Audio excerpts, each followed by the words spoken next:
KSW. Our next guest already had my vote, but now more so than ever, since I'm sure he's not going to be like our governor on October 31st and dress like Dora the Explorer or even Boots the Monkey for Halloween. Wow. Please welcome to the show, Dino Rossi. There you go. Thanks for having me again. Who are you going to be for Halloween? I'm going to be Dino, nice. the next governor of the state of Washington. How about that? Yeah, jeez.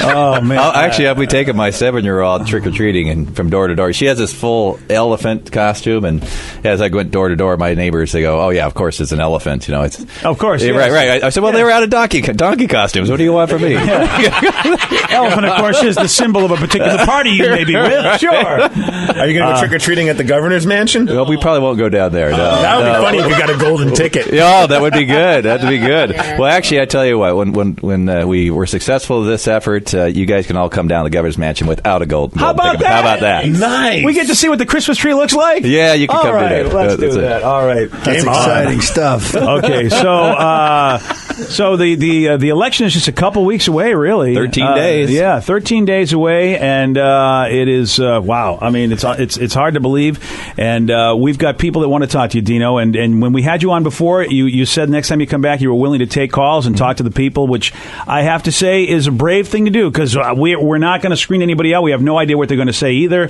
The only rule I have with anybody is if I feel they're starting to be discourteous and just not being very rude, I'm going to hang up on them because you're being kind enough to be on the show. I want to make sure that people can ask any question but not treat you miserably.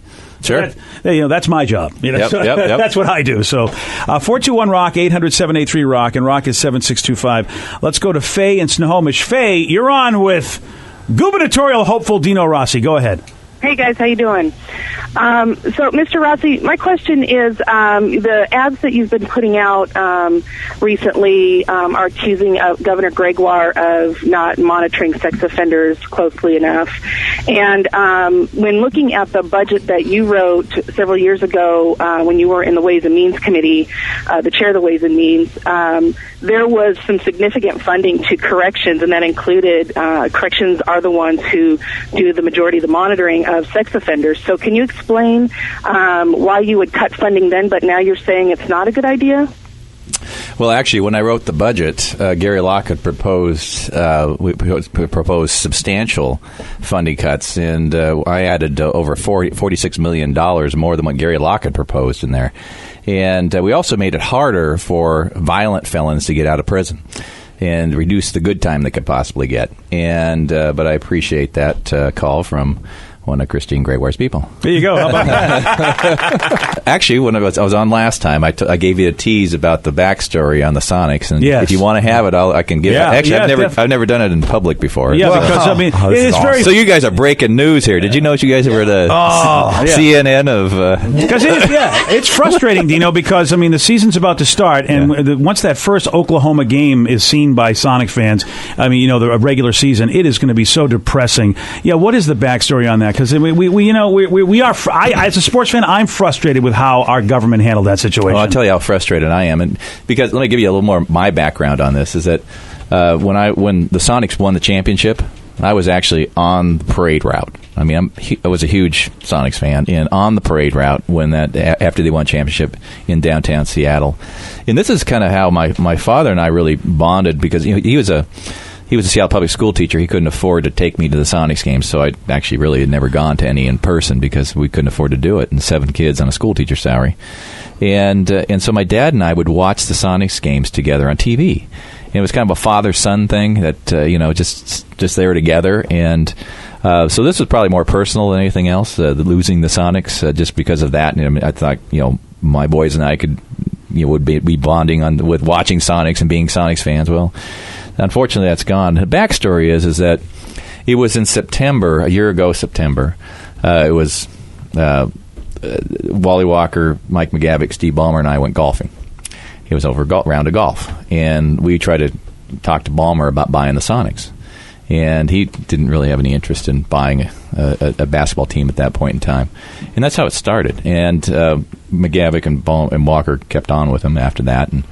And then that's when they formed the group, and somewhere probably around, I guess it would probably have been somewhere around November.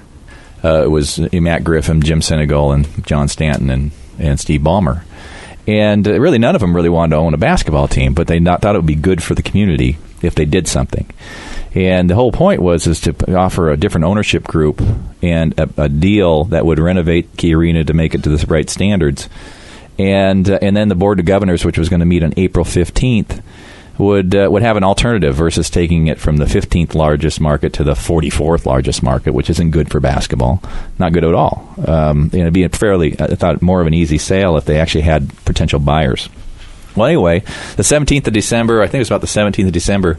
Of what year? Of this last year, of 2007. So it was after we had met. Those guys met with the governor. Okay. And said, hey, we want to put this group together. And basically, she had indicated, well, that's great. I'm all for saving the Sonics, but didn't want to happen this year as long as they didn't have to do anything in Olympia. All pillar of courage, of course. And and then they realized what she was worried about, because I was already in the race, and what she was worried about is what I'd do. And so they sent an emissary, a Republican emissary, over to me and said, hey, will you just stand down if she does whatever she has to do, if she does what needs to be done here? I said, look, I'm in the middle of a campaign. She needs to actually lead for a change. If it's a good idea, go do it.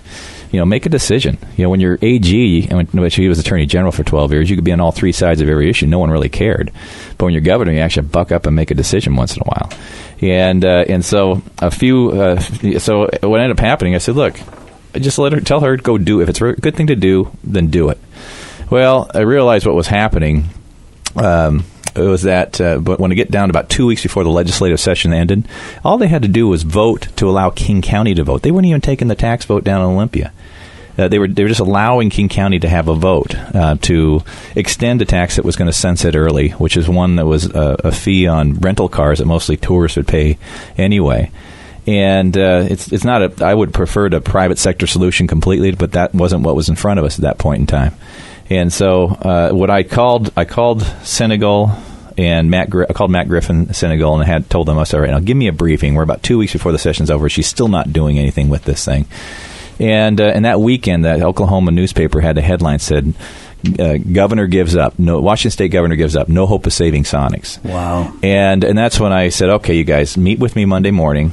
And I met with Senegal and Matt Griffin. I said, give me the briefing of exactly what the plan is. I'll make a decision by this afternoon whether I'll come out and support it or not. Because if I support it, she can have the same position I have. How does she get hurt? And if I have to give her the cover, then let me go out and I'll take the bullet for it, because I don't want these guys leaving. And so anyway, I got the briefing, found what it was, and Ballmer was even going to pay for all the cost overruns.